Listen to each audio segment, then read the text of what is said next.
ustedes están anotados en una universidad nacional pública y presencial. El régimen de cursada de esta universidad y de todas las carreras de esta universidad es presencial. Es presencial, chicos. La virtualidad fue una excepción durante pandemia. Nosotros la estamos extendiendo un poquitito más por lo que la cantidad de inscriptos que tenemos y la dificultad para las aulas, pero tengan en cuenta que es presencial. No existen las cursadas virtuales en la UNLA. Hay muy pocas universidades del país que tienen cursadas virtuales a distancia. Son todas universidades pagas y los títulos que entregan no son oficiales. Nosotros tenemos el plan de carrera aprobado, nomenclado y aprobado por el Ministerio de Educación con el régimen presencial. No podemos irnos a la virtualidad por más que querramos. En el Ministerio nos autorizó por una excepción, dada la circunstancia, y fue una decisión coyuntural, pero no existe la cursada a distancia en la UNLA. El título que ustedes reciben es un título oficial con la cursada presencial. Sépanlo, porque en cualquier momento nos va a tocar volver y no hay tutía ahí, ¿eh? Si quieren irse a una universidad a distancia está todo bien, pero es así. ¿Se entiende? Y es una excepción. Nosotros con Nico y con Diego hemos intentado sortear también la coyuntura que tenemos este cuatrimestre, de ser 140 personas y que no nos alcance en el aula, que no nos alcance en el laboratorio. Y la manera que hemos estado hablando con Alejandra Brán y con la gente del departamento que hemos encontrado es esta, que les ha contado Nico en el aula virtual, que es que vamos a intentar dar las cursadas virtuales los martes. Vamos a intentar hacer un simulacro de práctica virtual, todo lo práctica que se pueda y todo lo más ameno y didáctico que se pueda hacer para hacer práctica virtual. Y vamos a intentar, con el gran esfuerzo que está haciendo Nico, y por favor agradezcanselo porque él puso el cuerpo para ir un día más en la semana, los viernes. En general los viernes o los lunes, vamos a ver qué día conseguimos el laboratorio. Eso va a quedar de acuerdo a lo que vayamos con las otras materias pudiendo coordinar, porque las otras materias también necesitan el laboratorio, para ir al laboratorio a hacer una práctica con todos aquellos que quieran asistir. Les pido por favor lo del chat, chicos, que les dije, se lo dije recién y ya no me están dando bolilla, imagínense dentro de un rato. Entonces todos los que quieran ir se van a anotar en una planillita y vamos a pedir el laboratorio y vamos a intentar ahí con la ayuda de Nico, de Diego, y voy a estar tratando de estar yo presente los viernes. Yo salgo de trabajar un poquitito lejos, pero voy a tratar de llegarme igual para poder acercarme a eso. El tema, chicos, es que necesitamos sí o sí que se anoten para saber qué laboratorios nos van a dar, reservar el horario, reservar el día, y si no va nadie, no vamos a complicar las otras materias si nadie quiere ir ese día, ¿sí? Por ejemplo, proponemos un viernes, si nadie se anota y le dejamos el laboratorio de otra materia. Esa es un poco la idea, ¿sí? Entonces le pedimos que se anoten. Lo que sí tengan presente que, como le dije antes, nosotros ahora por la cantidad de personas que tenemos, si fuéramos 60 personas, estaríamos trabajando los martes la clase y el laboratorio a la tarde. Entonces tengan presente eso, porque el régimen de cursada que nosotros tenemos aprobado en el ministerio es presencial, ¿se entiende? No es una opción la virtualidad. No es algo que nosotros podemos elegir si nos gusta, y si el cuatrimestre que viene sale de la restricción de pandemia, nosotros por ahí podemos seguir dando clases virtuales. No. Si la restricción de pandemia se levanta, nosotros por la cantidad de gente este cuatrimestre vamos a tratar de mantener esto, pero si nos dicen tienen que volver, tenemos que volver. Porque es lo que está aprobado y es en donde ustedes se anotaron, ¿se entiende? Se anotaron en una universidad con un régimen de cursada presencial. Dicho esto, quiero hacer referencia, y no lo tomen, nadie lo tome personal, pero algunos comentarios que hemos visto en la encuesta que subió Nico, la verdad que no estaban muy buenos, no estaban muy... no eran, me sonaron un poco despectivos hacia algunas cosas que nosotros estamos haciendo, que la universidad intenta hacer. La idea nuestra no es que llevarlos a la facultad a ver una PPT. como algún comentario vi por ahí. Para ver una PPT se la dejamos colgada en el aula virtual, ustedes la leen solos y nos damos la clase. Y nos ahorramos 3 horas acá, mías y de Nico y de Diego, hablando con ustedes. La idea nuestra es algo más que eso, es que ustedes puedan preguntar, que poder explicar, que si alguien no entiende algo levante la mano y pueda preguntar. Y la idea nuestra era también que se pudiera trabajar en las máquinas. Nos encontramos con un problema en la clase pasada, pero no es solamente ver una PPT. De hecho, si no les gusta ver la PPT, no están obligados a ir a la facultad. Nosotros no vamos a tomar presencial. Tampoco están obligados a quedarse acá. Pueden bajarse de la reunión si no les interesa ver la PPT que vamos a ver y después la leen en el aula virtual. ¿Se entiende? No estamos obligando a nadie a eso. Intentamos ir y estar ahí para las preguntas de ustedes, ser lo más didáctico que podamos, repetir algunas cosas 40 veces si alguien lo necesita y si alguien lo pregunta. No tenemos problema con eso. ¿Se entiende? Pero esa frase no sonó muy bien sobre todo para los compañeros que asisten y para los docentes que intentamos dar la clase lo mejor posible con los elementos que hay. Hubo otros comentarios más, no quiero hacer más referencias, pero lo que quiero dejar en claro es que nadie está obligado a asistir a esta clase, nadie está obligado a quedarse ahora si no le interesa lo que estamos dando, y nadie está obligado a ir a la facultad los días de clase presencial si no quiere ir. No vamos a tomar presente en el aula, así que el que no quiere ir no va y si le molesta ver la PPT y listo, y vuelve después para la práctica si quiere, y si no, no vuelve también, da lo mismo. Pero la idea no es obligarlos a ir y la idea no es que ustedes se sientan incómodos. La clase pasada estuvimos todos incómodos. La verdad que la circunstancia superó. Suele haber algo acá en la facultad que es que mucha gente se anota en muchas materias y después ve a cuál va de acuerdo a cómo pinta la situación. Entonces nosotros pensamos que de las 140 personas que estaban inscritas, más o menos iban a ir 80. Y la verdad que no. Están viniendo a las clases 120, 130. Y bueno, nos superó un poco la situación. Las aulas de la UNLA no están preparadas para tanta gente, con lo cual es necesario abrir más comisiones. Ya está asumido eso y vamos a intentar que el cuatrimestre que viene se abran. Comisiones, quiero decir, esta misma cursada en otros horarios para que la gente pueda dividirse y no seamos tantos en una misma aula. Creo que esa va a ser la única manera posible de zanjarlo en la próxima, ¿no? Es más fácil eso que agrandar el edificio. Así que creo que se va a optar por esa solución. Bueno, dicho esto, vamos a arrancar la clase. Si nadie tiene preguntas, si hay alguna pregunta con respecto al horario. Estuvimos repasando hoy con Nico y con Diego el cronograma de clases. Por ahora la fecha tentativa del parcial es el 31 de mayo. ¿Profe? Sí. Entonces cuando se reduzca la cantidad de alumnos es posible que volvamos al total presencial, ¿no? No, es absolutamente indispensable que se vuelva. O sea, yo les vuelvo a repetir, chicos, este cuatrimestre creo que no se va a poder cambiar la cantidad de alumnos, pero lo vuelvo a repetir, que el régimen de cursada con el cual está aprobada la carrera es un régimen presencial. Existen muy pocas universidades a distancia en la Argentina, creo que son 2 o 3 que dan cursos a distancia y están aprobadas por el ministerio, pero no son títulos oficiales los que entregan. Hay una currícula aprobada y esa currícula consiste en clases presenciales.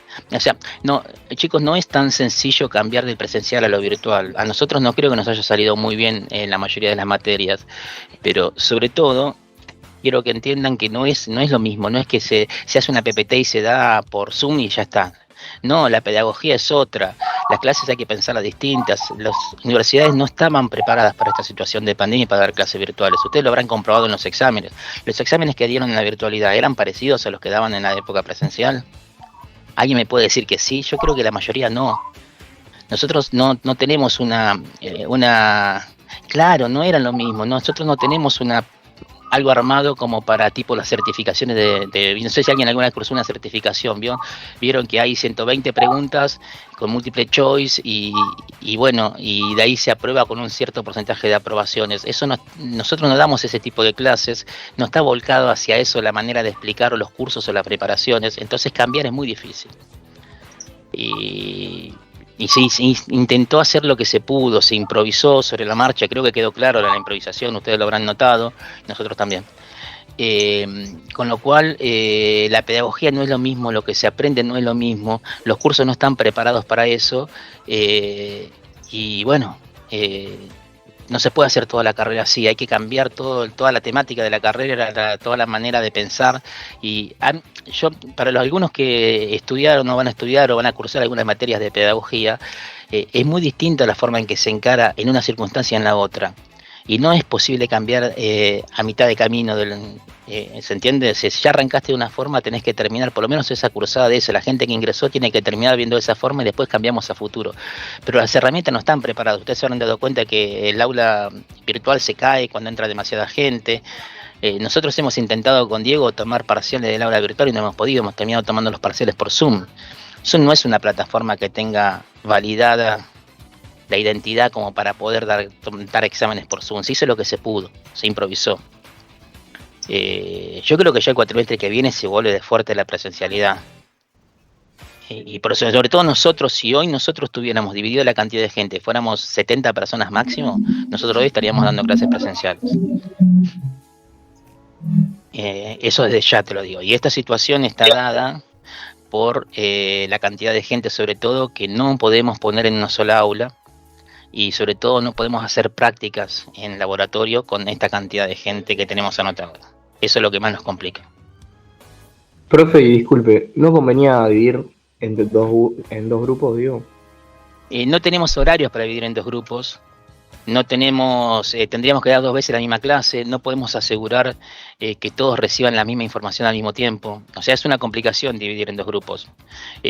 Por ejemplo, tendríamos que buscar otro docente titular que dé las clases. Yo tengo un día para dar clase y no puedo ir otro día a dar la clase. Habíamos pensado en un esquema en el cual dábamos la clase de 7 a 9, por ejemplo, de 6 a 8 y de 8 a 10.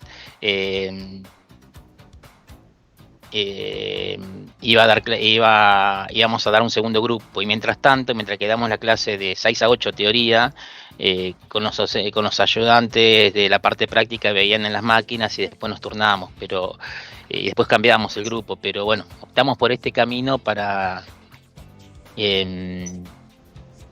también teníamos algunas complicaciones con los horarios de los laboratorios, la manera de entregar las llaves y las máquinas y todo eso, así que hemos optado por esto. Tal vez había muchas otras alternativas, y lo sé, pero en unas semanas teníamos que tomar una decisión rápida y tomamos esta decisión. Evaluaremos luego los resultados y si había otra mejor manera de hacerlo. Esperemos que el cuatrimestre que viene no haya necesidad. Profe, perdón, yo tengo una pregunta. Sí. Entré un poco tarde, capaz que ya lo dijo antes. ¿Qué pasa con las personas que no podamos asistir los viernes a esta clase práctica? Se quedarán con la parte práctica que podamos tener hoy. La clase práctica de los viernes no es una clase, es una clase de repaso, de apoyo, de práctica, digamos, para practicar, para sacarse dudas. Nosotros el cuatrimestre pasado dábamos la clase así como ahora virtual, y los días sábados hacíamos una clase de preguntas y respuestas para la gente que tenía dudas y quería entrar a preguntar. No era obligatoria tampoco. La clase de los viernes tampoco es obligatoria. Los que quieren ir a practicar, a ver algo, a codear en las máquinas para hacerle preguntas a los ayudantes, lo hacen, y los que no, usamos el Slack como tenemos hasta ahora y podemos hacer las preguntas por ahí, vamos a seguir contestándolas por el Slack. O acá, yo no voy a dar clase teórica a las 4 horas, vamos a hacer 1 hora, hora y media de teoría y después vamos a hacer práctica. Con Nico, con Diego, también acá por virtualidad, digamos, y vamos a tener y el que no pueda asistir los viernes viene acá, el que quiera va, algunos podrán asistir y no querrán ir los viernes, está todo bien. No lo sabemos todavía, Alex. Nico estaba cerrando el cronograma para esta semana, no, la otra. No, esta semana era Nico, ¿no? Para esta semana, y lo va a comunicar en su momento. Sí, para esta semana, pero perdón que te interrumpí. Ya para esta semana tenemos confirmado el viernes y dentro de 2 semanas también. Igual la idea es que los días sean rotativos en cuanto al día y horario. Así todos tienen la misma posibilidad de poder asistir por lo menos una vez. Por ahora solamente los viernes es el día disponible.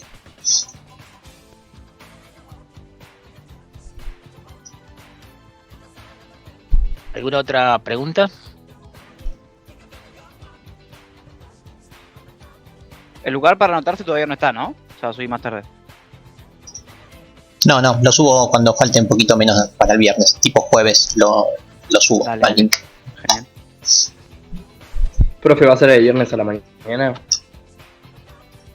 No, ahí los días confirmados ya están subidos al campus en la parte de info, ya hay 3 viernes confirmados. El primer viernes, que es este viernes, es de 18 a 20 creo, porque tengo que entregar la llave temprano. Después el otro viernes de 18 a 22 y hay otro viernes también de 18 a 22. Por ahora esas 3 confirmadas.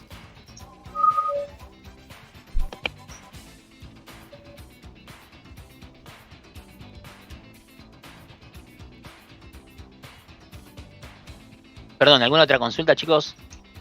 Ahí estaba hablando muteado yo.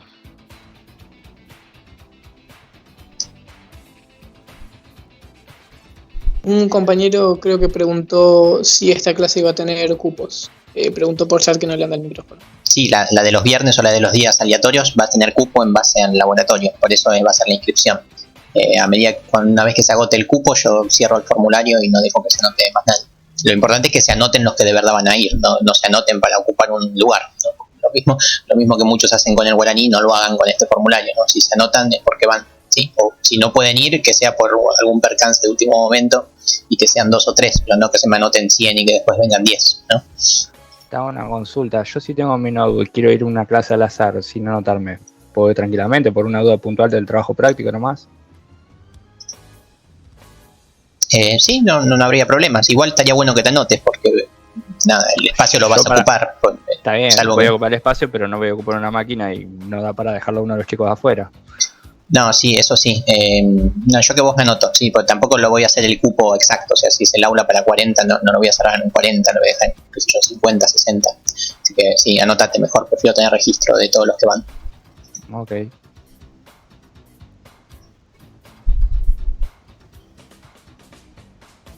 Chicos, antes que nada, probablemente no sea el método perfecto, el mejor de todos. Lo estamos intentando hacer lo mejor que podemos en las circunstancias. Seguramente por ahí durante la cursada vamos perfeccionando algo, o vamos cambiando algunas cosas, porque nos damos cuenta de que algo rinde más o rinde mejor. Sean entre todos, banquémonos esta situación entre todos, ayudémonos, como pidió Nico, anótense, no ocupemos lugar para el resto de los compañeros, tratemos de ser lo más empáticos posibles con el resto de la gente, dada la circunstancia, porque no es algo que uno no... O sea, estamos improvisando y estamos tratando de resolver la situación sobre la marcha. Esperemos que las cosas estén mejor la cursada que viene. Como dije yo, esperemos que abran las comisiones, que se prepare mejor la situación para que todo pueda fluir un poco más ameno. Esperemos que ya no haya más pandemia, estas circunstancias, y no haya más virtualidad y podamos volver a la universidad que conocimos todos antes. Pero bueno, yo creo que por ahí vi algunos comentarios también un poco despectivos con la universidad. Yo creo que tenemos una muy buena universidad. Yo estudié en la UBA, me recibí en la UBA, en 2 facultades de la UBA, fui docente 16 años en la UBA. Las máquinas que había en el laboratorio de sistemas de las UBA eran 8 máquinas, chicos, para la gente que cursa en la UBA. Imagínense lo que es eso en ingeniería. 8 máquinas. El laboratorio y había que hacer cola para usar una máquina. O sea, nosotros acá tenemos un laboratorio, por lo menos lo vi para 60 personas, con sus defectos, sus máquinas que no andan, sus monitores que a veces no encienden, pero tienen más máquinas ustedes en una sola aula que toda la UBA. O sea, no sean tan despectivos con la universidad, está bastante buena, está muy bien ubicada al lado de una estación de trenes. O sea, yo iba a ingeniería que está en Paseo Colón Independencia, ustedes no saben lo que era llegar ahí. No, estamos bastante bien. El equipamiento, hay cosas por mejorar, por supuesto. Es una universidad bastante nueva y empezó muy tranquila, con muy poca gente anotada, y de a poco empezó a caer un aluvión de gente impresionante y tiene que adaptarse a esas circunstancias, tiene que adaptar el esquema, la cantidad de empleados que tiene, la cantidad de comisiones docentes que hay, un montón de cosas, pero tienen una muy buena universidad. Un hermoso parque, un lugar muy copado para llegar, para asistir. Manquemos un poco la situación porque va a pasar, la situación va a pasar y todo lo otro bueno va a quedar, así que ténganse fe, tengámonos fe acá adentro y tratemos de ser parte de la solución, de colaborar y no de tirar para abajo la situación. Bueno, dicho esto, si no hay más preguntas, más consultas, arrancamos la clase. ¿Les parece? ¿Alguien tiene alguna pregunta más para hacer? Bueno, voy a empezar la presentación entonces. Voy a compartir pantalla. A ver, estamos acá.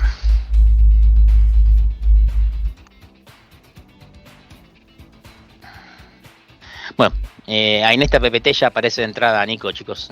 Están viendo la otra PPT. Esperen que la pantalla está bastante mal. A ver.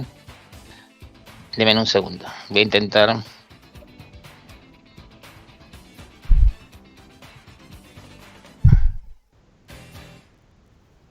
A ver si la podemos ver acá. Voy a poner esta y la voy a tratar de proyectar acá. Ahí está. ¿Están viendo la? No, ¿no? No, no se ve nada, profe. No se ve nada. Denme un minuto.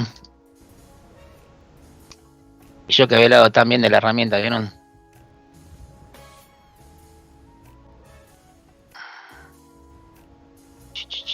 Acá estamos.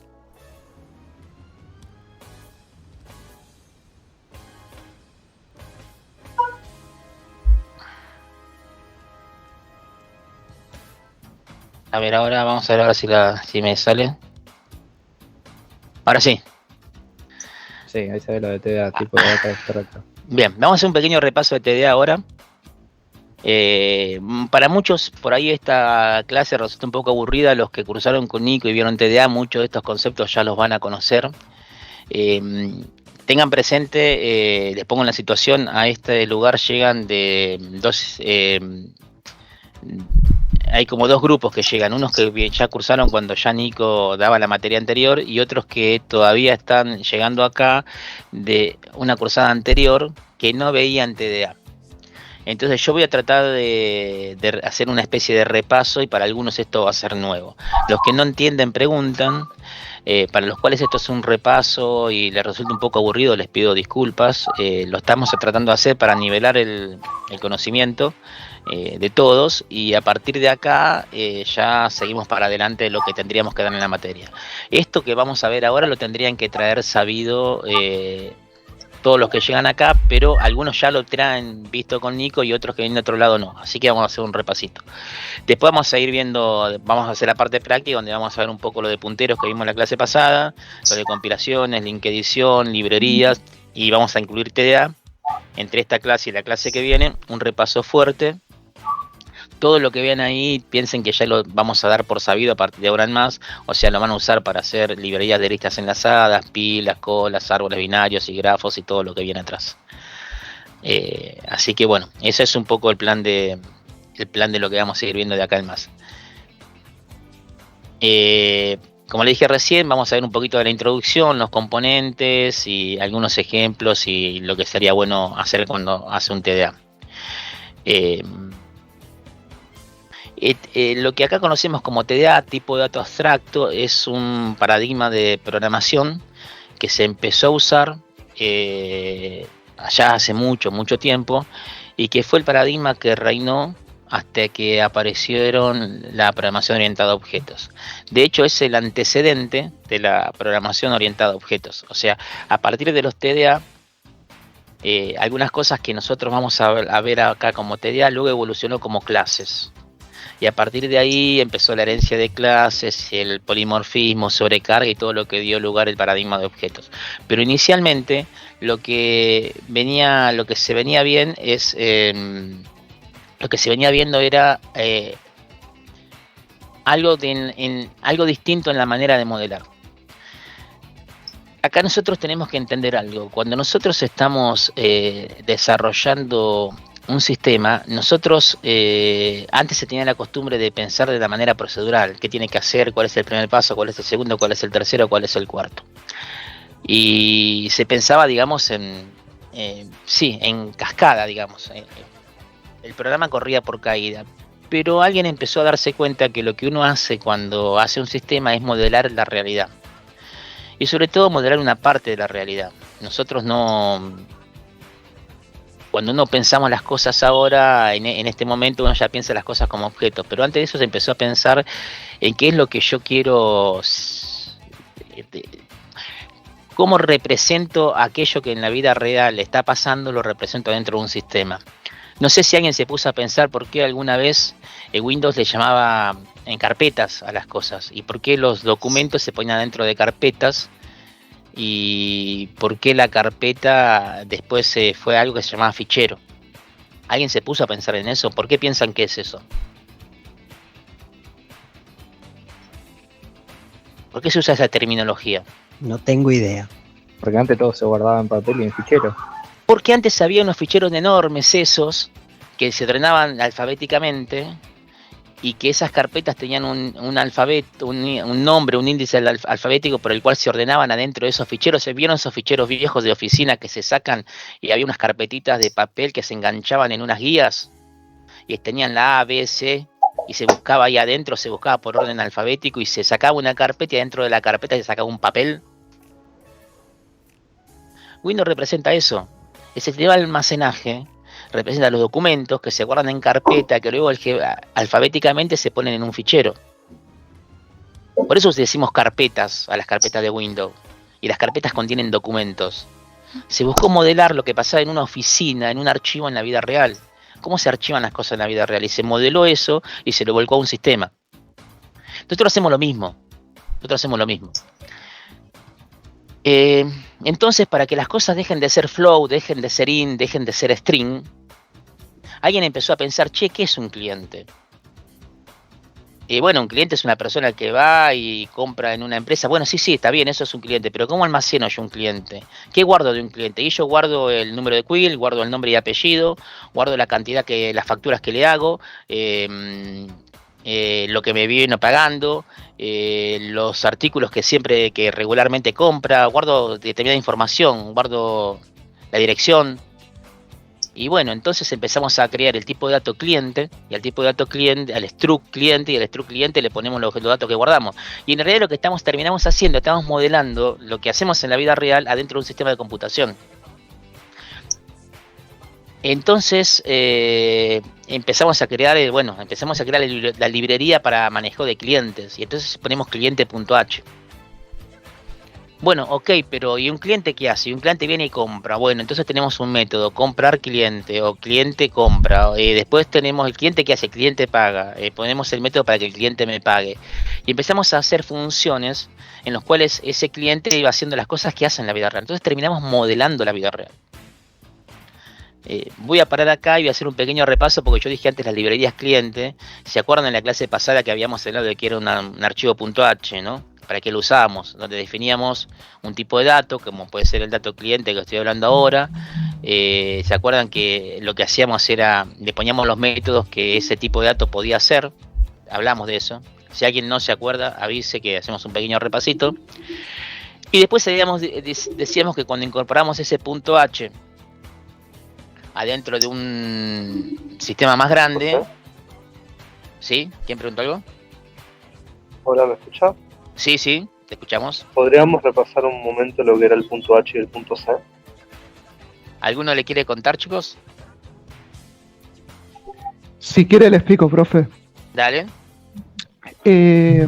Nosotros en lo que es el TDA tenemos por un lado el .h donde definimos, primero lo que definimos es la estructura que vamos a realizar en ese TDA. Después creamos un tipo de dato con un puntero a la estructura. Después creamos lo que son las funciones primitivas, donde incluye lo que es la creación, la eliminación, mostrar, cargar por teclado. Después los métodos accesores, o sea, lo que son los headers para acceder a esos datos y los setters para modificarlos. Y en lo que se diferencia el .h y el .c o el C++, dependiendo de en cuál estemos trabajando, es que en el .h lo que hacemos es directamente definir cuáles son esas partes y en el .c las declaramos, o sea, les damos contenido a esas funciones. Bien. Claro, claro. En el punto H declaramos todo lo que vamos a trabajar. En el punto H ponemos la estructura de los tipos de datos y ponemos todos los métodos, pero solamente enunciamos el método y los parámetros que va a recibir ese método en el punto H o header, que es la cabecera, donde decimos qué es lo que vamos a hacer. O sea, nuestro tipo de dato abstracto, por ejemplo, pongámosle cliente o el que fuera, cliente.h o el que fuera, esto es lo que es, así se define el tipo de dato. Estos son digámosle la estructura del tipo de dato, vamos a ponerle así, ahora después le vamos a dar otro nombre, pero tenemos la estructura que define el tipo de dato, y esto es lo que puede hacer ese tipo de dato. Entonces tenemos todos los métodos a los que le vamos a permitir ejecutar ese tipo de datos, pero no los codificamos, ya no decimos cómo hace eso, decimos cargar factura de cliente, decimos cliente paga factura, decimos cliente hace compra, y después en el punto C o C++, dependiendo de con qué lenguaje estemos trabajando, lo que decimos es cómo es que un cliente paga, cómo es que se carga la factura de un cliente, cómo es que un cliente, inicializamos un cliente, digamos, cargamos un cliente. Ahí decimos cómo, ahí escribimos ya el código efectivamente. ¿Se entiende? O sea, tenemos un punto C, un cliente.c o cliente.cpp, donde está el código de lo que se puede hacer, y el punto header o el punto H, cliente.h, en cualquiera de los dos casos, sea C o C++, se llama punto H, en el cual lo que decimos son, declaramos los métodos, declaramos la estructura y los métodos que vamos a hacer para darle a ese tipo de datos. ¿Se entiende? Que son las únicas operaciones válidas que vamos a poder hacer con ese tipo de datos.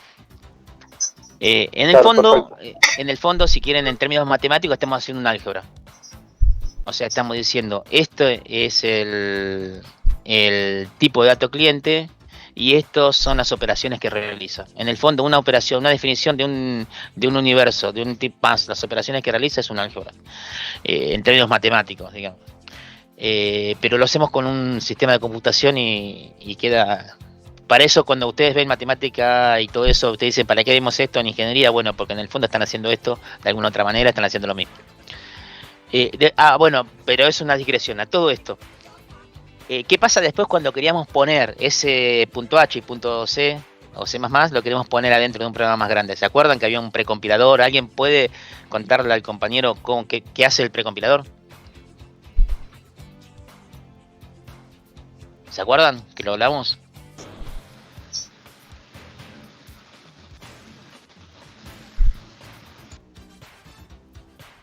¿Se acuerdan que habíamos dicho en un momento que si nosotros teníamos muchos tipos de datos en nuestro sistema y era muy complicado que una única persona programe en un único archivo, lo que intentábamos era dividir el programa en partes? Entonces alguien se encargaba de la librería de clientes, alguien se encargaba de la librería de facturas, alguien se encargaba de la librería de stock, y cada uno trabajaba por su cuenta. Y después en un momento teníamos que ensamblar todo eso dentro del sistema, dentro de lo que sería el main. ¿Se acuerdan cómo se hacía eso? ¿Qué dijimos sobre eso, sobre el precompilador y todo eso? ¿Puedo? Sí, por supuesto. Según yo estuve chusmeando el video que subió Nico hace un rato, y por lo que había entendido, el precompilador lo que hace es como eliminar del código fuente todas las cosas que no interesan, como por ejemplo comentarios, etcétera, etcétera, digamos. Eso había entendido yo del precompilador. Eso es una parte de lo que hace, pero no es la parte más importante. Ok. ¿Y qué otra parte hacía? Puede ser que reemplaza las variables por los números o lo que llama en realidad el dato final. Claro, sí. O sea, si yo tengo no variables en todo caso, sino lo que yo tengo son ahí no me sale la palabra ahora, el Alzheimer me tiene las constantes. Las constantes, grande, Nico. Yo tengo las constantes, reemplaza las constantes por el valor que le dimos, reemplaza algunas otras palabras, como dijiste bien y dijo bien el compañero, saca los comentarios porque para el código máquina el comentario no importa, el comentario es solamente para el programador que lo lee. Y va armando el archivito ya para que después pase el compilador y el compilador haga todas las verificaciones que tiene que hacer. Lo que pasa es que cuando pase el compilador no va a saber qué significa pi, lo que vas a encontrar es el número 3,14. El compilador va a saber leer 3,14, no sabe qué es un pi. o si yo puse IVA igual 21%, cuando pase va a leer el 21%. Pero la palabra IVA igual, el compilador no lo va a poder definir. Entonces el precompilador me lo reemplaza. Y donde dice IVA, reemplaza 21. Y así sucesivamente reemplaza todas las constantes para que dejar todo el código listo para que pase el compilador y solamente haya palabras reservadas o variables o lo que el compilador sabe leer. El compilador compila, pero cada uno compila individualmente. O sea, el compañero que hizo la librería de clientes la compila en su equipo, en su IDE, y ya está, genera un archivo ya compilado, y sabe que eso anda bien, entonces nos puede dar el código fuente a nosotros y dice, che, esto a mí ya me compiló. O sea, no sabe que anda bien si lo prueba, ¿no? Pero digamos, lo compila, se hace un main propio para probar las cosas que quiere probar, y cuando no está seguro que anda, me lo manda a mí. Después Alejo, estaba haciendo otra parte, Alejo, estás por ahí, pero la otra vez vos estabas haciendo una de las librerías en la clase. También me entrega la otra parte y el otro compañero entrega la otra parte, y yo junto todas las partes, las pongo en mi main, y entonces yo mando a compilar. Y cuando yo mando a compilar, ¿qué era lo que pasaba? ¿Se acuerdan? ¿Qué se genera? Suponiendo que compile todo bien, ¿qué se genera? ¿Se acuerda alguien de...? Código máquina o punto O. El punto objeto, exactamente. El punto objeto, el punto O, que es el código máquina, ¿sí? Y ahí en el medio lo que pasó es que... vamos a seguir, el compilador ya hablamos. ¿Y qué hacía el link editor? ¿Se acuerdan? Así antes de que lo diga yo, lo pregunto.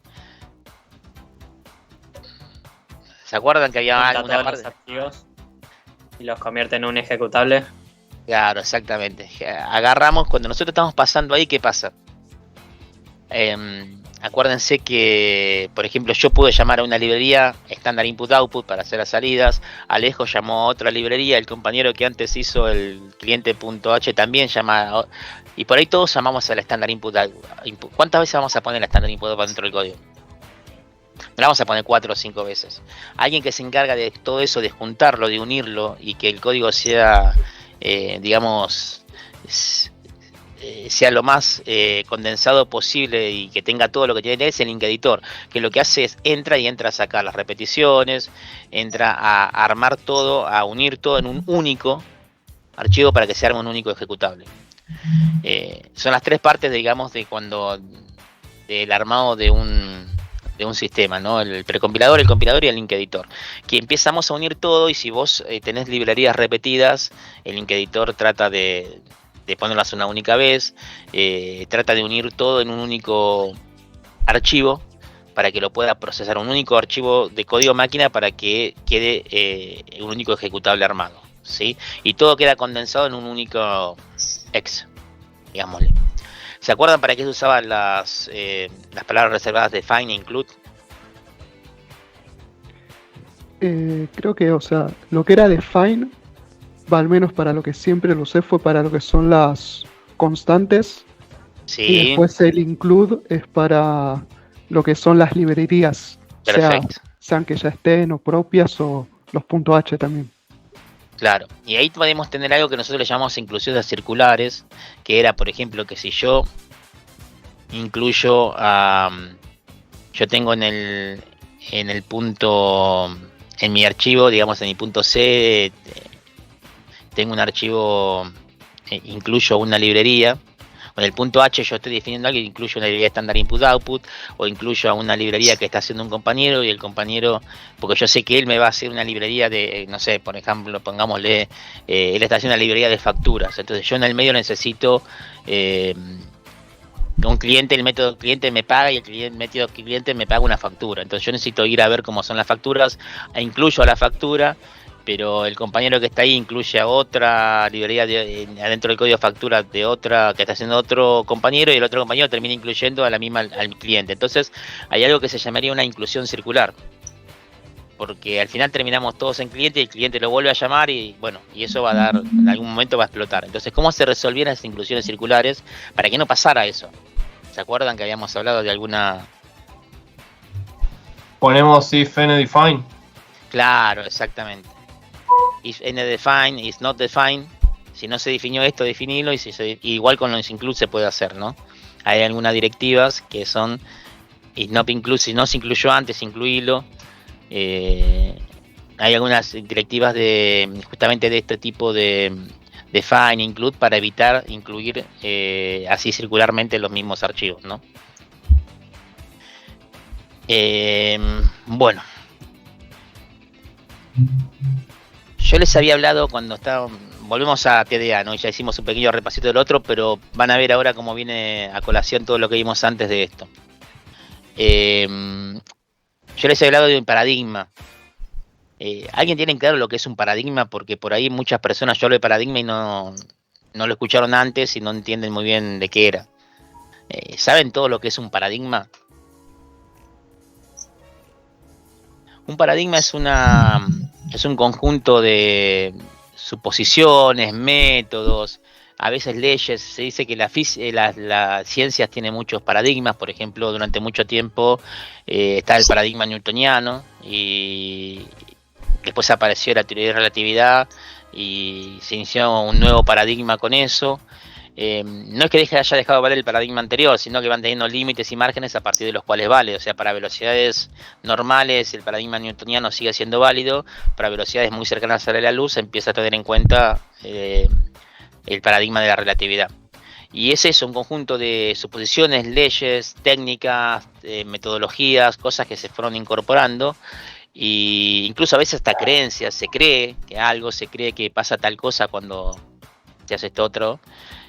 Alguna otra cosa, entonces hay como un conjunto de creencias, algunas cosas comprobadas científicamente y otras no comprobadas, pero se supone que funcionan de esa manera, y todo ese marco genera un paradigma. Entonces yo les contaba que el TDA fue durante mucho tiempo el paradigma de un desarrollo de sistemas hasta que terminó evolucionando en la programación orientada a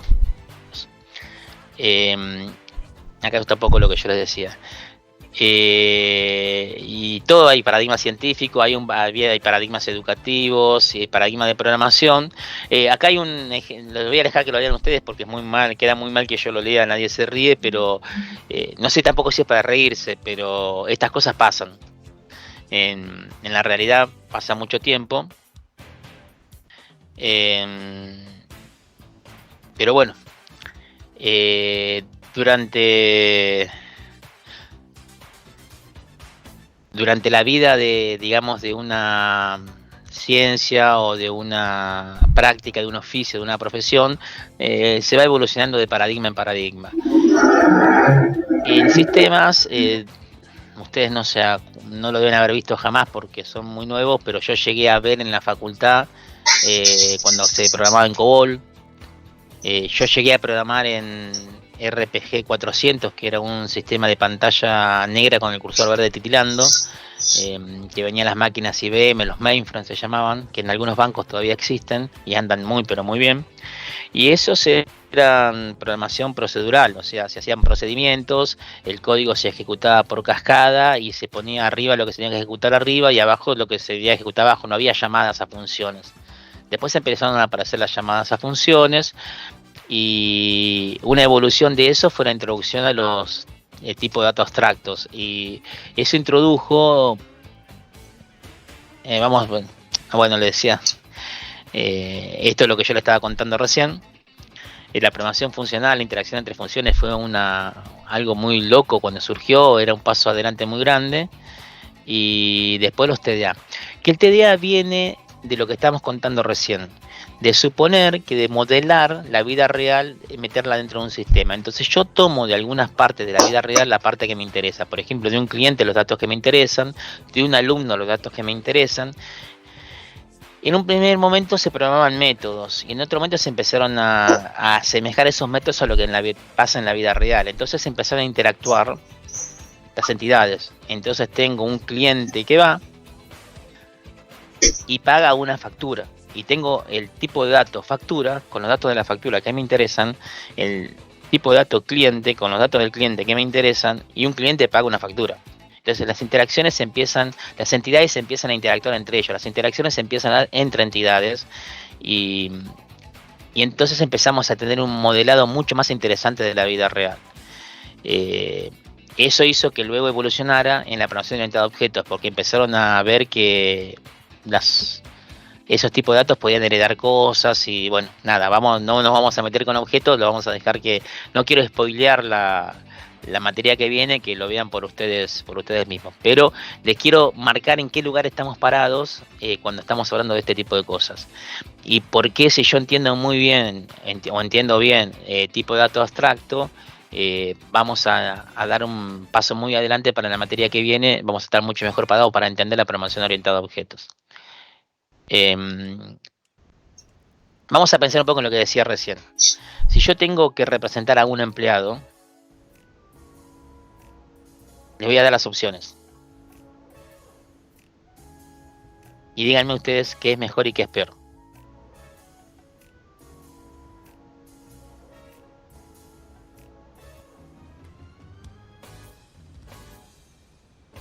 ¿Alguien se anima a contestar? Pero ya todos suponen, cuando puse abajo la opción C, todos suponían que la mejor opción es TDA. Eso era bastante obvio en la pregunta. Pero me gustaría que alguien me diga por qué. ¿Alguien se anima a decir por qué? De los que ya saben TDA, por supuesto, ¿no?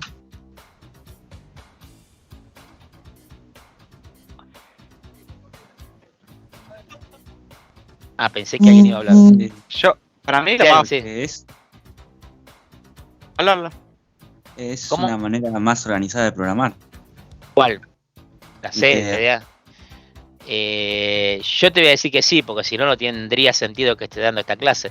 Pero decime por qué, así me convences. Y a los compañeros más que O nada. sea, yo creo que también lo que tiene TDA es que es como muy fácil reutilizar para otros empleados. Siento yo.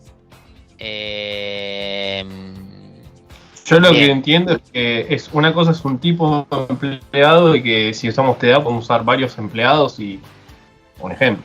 ¿Sí? Profe. Ah, sí. Al TDA, o sea, se me hace un poco difícil, o sea, encontrarle una ventaja porque tiene varias. O sea, como decían, lo de que es el trabajo en equipo y que es mucho más fácil trabajarlo, pero yo si tuviera que darle un top 1 de cuál es su ventaja, es el tema del manejo de la memoria, que optimizás mucho eso. Profe, sí. yo creo que, siguiendo lo que dijo Tomás, es más fácil de trabajar en un grupo de trabajo, porque alguien se puede poner a programar el punto H y después entra otra gente y ve lo que dice y puede seguir programando arriba. Pero ojo, ¿por qué en la opción 2 no puedo tenerlo en un punto H? ¿Qué diferencia hay entre la opción B y la opción C? Y el encapsulamiento de datos. ¿Cómo? El encapsulamiento de datos. Que no puedes acceder. Ese es un buen punto, sí. Distintas librerías. Pero las dos puedo hacer librería. Yo puedo hacer librería con el tipo T empleado y hago un punto H, meto el tipo T empleado ahí adentro, las funciones que manejan al tipo T empleado adentro de ese punto H y ya está. Sí, pero después no lo podés reutilizar en otro código. ¿Por qué no? Incluyo la misma T empleado. Que en un TDA, Sí, decime. que en un TDA, a diferencia, o sea, de la opción B, en TDA estás trabajando con punteros. En el otro también puedo trabajar con punteros. O sea, hago un puntero a T empleado y ya está. En teoría tampoco no tengo por qué manejar con punteros solamente, puedo manejarme con variables también. O sea, a ver, sí, pero antes que nada quiero separar algo. Quiero dejar en claro algo por las dudas para no confundir. El punto H. Yo hago librerías declaro librerías en un punto H y las codifico en un punto C. Esa librería, lo que tiene adentro, puede ser de tipo T empleado, o puede mezclar varios tipos, o puedo hacer un TDA de la misma forma. O sea, no hay una manera distinta de hacer un TDA que hacer una librería, un punto H y un punto C. Cuando yo defino el tipo T empleado con un struct que junte las variables y las funciones manejan directamente al empleado, puedo estar haciendo un TDA. O puedo hacer una librería que no sea un TDA. ¿Cuál es pero podría ser una librería tipo T empleado e incluirla en todos los desarrollos que tenga, y esa librería me la llevo para un lado o para el otro y hago todo lo que quiero con esa librería. O sea, no, un TDA es una metodología particular, pero el TDA nace en el fondo es una librería, de alguna forma, ¿sí? Es un punto H con un punto C. El punto C hago la implementación, en el punto H hago las declaraciones de interfaces. Y los métodos, estructura y los métodos en un punto H y ya está. ¿Se entiende? O sea, no es muy distinto a lo otro. Por eso hay una diferencia con el TDA que algún compañero la dijo antes. Hay otras diferencias que algunos compañeros van a decir ahora seguramente. Pero ojo con eso porque en el fondo la librería también puede reutilizar código. De hecho, las librerías se inventaron para eso. El tema es que tiene algunas cosas que tiene un TDA que no tiene una librería, que lo vamos a charlar ahora en un ratito. Pero está bien, la pregunta quería disparar esto, ¿no? Ahí alguien quería decir algo y yo lo interrumpí, perdón. Si quieres decirlo ahora. No, lo que yo estaba leyendo me parece que lo leí mal. Es que trabajando, es por si se trabajaba más de un struct, pero estaba hablando, la opción B habla del punto H, ¿no? Yo defino un tipo T empleado con un struct que junte todas las variables y las funciones que manejan directamente al T empleado. Si yo eso lo hago adentro de un main está mal. Si yo lo hago en un punto Claro. H y lo defino y lo programo en un punto C, es lo que yo quería decir. Podés hacer una librería con el tipo T empleado también. O sea, ¿se entiende? Si Yo yo iba defino el tipo T empleado con un struct en un punto H y le pongo las funciones abajo. Sí, decime, discúlpame. Que me refería a eso, a que hacerlo en el main está mal porque y tengo que trabajar con más estructuras al mismo tiempo, es un embole de estructuras y de declaraciones y de desarrollo de funciones. Sí, así cualquier estructura ponerla dentro de un main para mí está mal, a menos que sea un caso muy particular que deberíamos verlo en su parte, ¿no? Pero yo siempre todo lo pondría por fuera, sí. Claro. En eso tenés razón. ¿Alguien más quiere decir algo o pasó?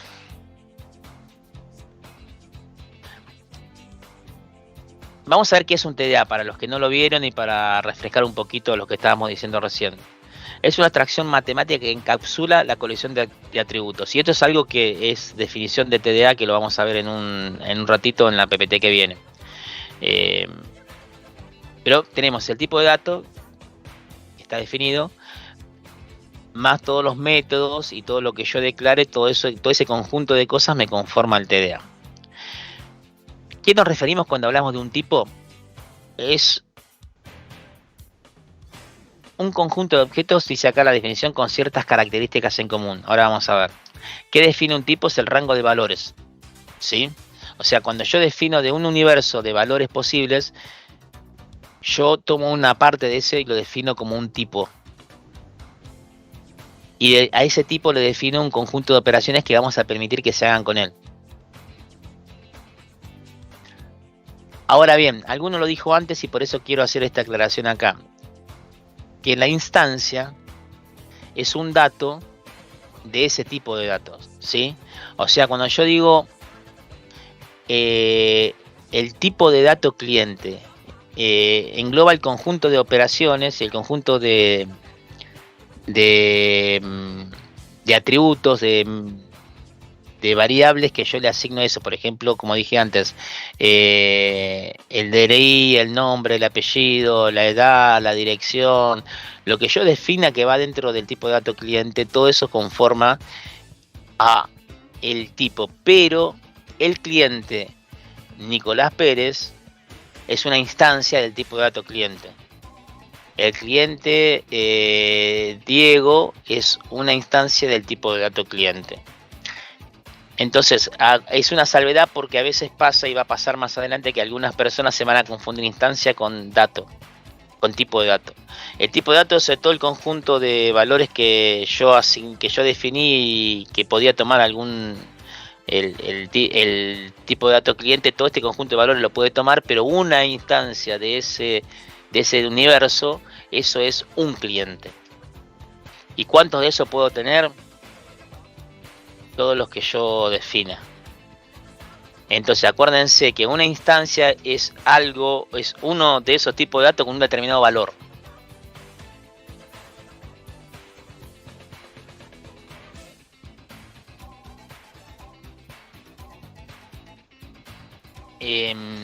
Esto un poco, acá un poco está explicado lo que dije recién, perdón, spoileé un poco, pero cuando yo nombro una variable de un determinado tipo de dato, el valor de esa variable es una instancia de ese tipo de dato, pero no es el tipo de dato, ¿sí?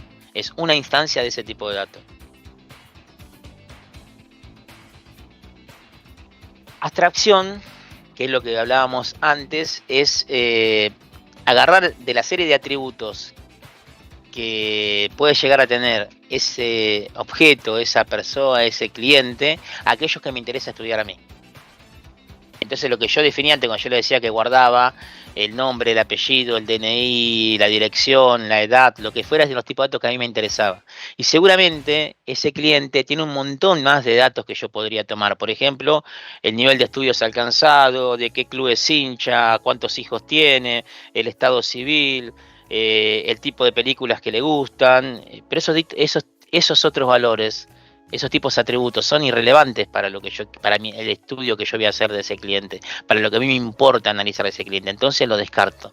Para mí me resultan irrelevantes. Si yo fuera algún sociólogo, por ejemplo, me resultarían más relevantes esos que yo descarté que los que yo tomé. Pero, ¿se entiende? O sea, a ver, les pongo por ejemplo el censo que va a pasar ahora el 18 de mayo. Seguramente ese censo va a pedir un montón de datos, pero va a dejar afuera otro montón de datos más. Y bueno, estudia los tipos de datos que le interesan estudiar a ese censo, ¿no? Y hay otros casos que podríamos decirle, pero que a él no le importa, entonces no lo va a considerar y no lo va a preguntar. Pero siempre que uno modele algo, en realidad lo que está haciendo es clasificando qué cosas de esa entidad le interesa y qué cosas de esa entidad descarta. Y eso forma parte de la abstracción que yo hago de la realidad. O sea, yo no puedo meter toda la realidad dentro de un sistema. Por lo tanto, abstraigo y tomo lo que me importa. Y lo que no me importa, lo descarto. Y eso en sí es abstraer. Es hacer una abstracción de eso y meterlo dentro de un sistema. Por ejemplo, hay un montón de ejemplos acá, pero yo les digo, por ejemplo, en un auto. Ustedes necesitan saber, cuando ustedes pasan un cambio en el auto, qué pasa. O qué pasa en el circuito eléctrico cuando ustedes aceleran y la aguja sube. Ustedes todo eso no lo conocen, pero sin embargo el auto lo pueden manejar igual. ¿Por qué? Porque se abstraen de un montón de información, de un montón de cosas que no saben, que no necesitan y que no tienen tiempo de estudiar. Y en realidad el sistema automóvil les está mostrando a ustedes el tipo de las cosas que a ustedes les interesa, que a ustedes les sirven para manejarlo. Y eso en el fondo es una abstracción. Nosotros no somos mecánicos y podemos manejar un automóvil igual. Y eso significa que hay un montón de cosas que desconocemos, pero que no precisamos saber para poder manejar el automóvil. Eso es una abstracción.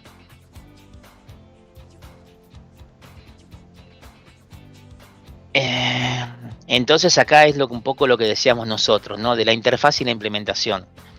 La interfaz me dice qué métodos, qué cosas ese tipo de dato puede hacer. La implementación termina definiendo cómo se hace eso. Pero yo, discúlpenme un segundo.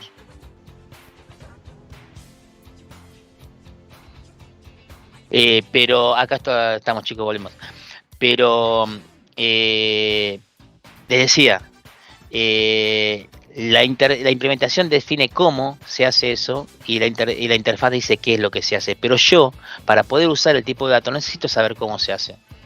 Sabiendo qué es lo que ese tipo de dato hace, qué métodos yo tengo publicado de ese tipo de datos, para decirlo en criollo, yo lo puedo usar igual. Yo solamente necesito saber el método, qué es lo que puede hacer, qué parámetros tiene que recibir, y ya está, lo invoco y sé lo que hace. Y no me meto a ver cómo se hace. Esa es la gran ventaja.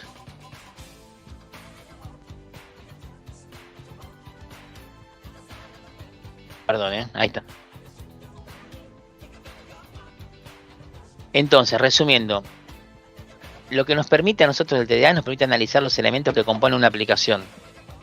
Y nos permite combinar esos elementos para hacer un problema en cuestión. O sea, yo tengo que terminar de hacer el pago de un cliente, que un cliente me pague una factura. Entonces lo que yo tengo que saber es si tengo el método cliente paga factura, qué parámetros recibo y cómo hago para resolver el problema que tenía que resolver, que era obtener la factura de que el pago de ese cliente y sacar impresa la factura por la impresora de la empresa. ¿Cómo yo combino y armo eso? Eso forma parte de lo que yo puedo hacer con los TDA que tengo a disposición, ¿sí? Los métodos que los TDA tienen publicados. Lo que sí implica todo esto, chicos, es un cambio en la manera de pensar los sistemas. Nosotros terminamos pensando en cómo interactúan los elementos del problema y no terminamos a nivel de código de cómo hay que hacer esto, cómo hay que hacer esto otro, ¿sí? Estamos pensando un poco a un nivel más elevado. El que piensa a fondo cómo se resuelve es la persona que desarrolla el tipo de dato. Pero bueno, eso lo vamos a ir viendo ahora. Perdón que se me fue la... Ahí está. Hacemos un minutito, chicos, 5 minutos de intervalo, ¿les parece? Y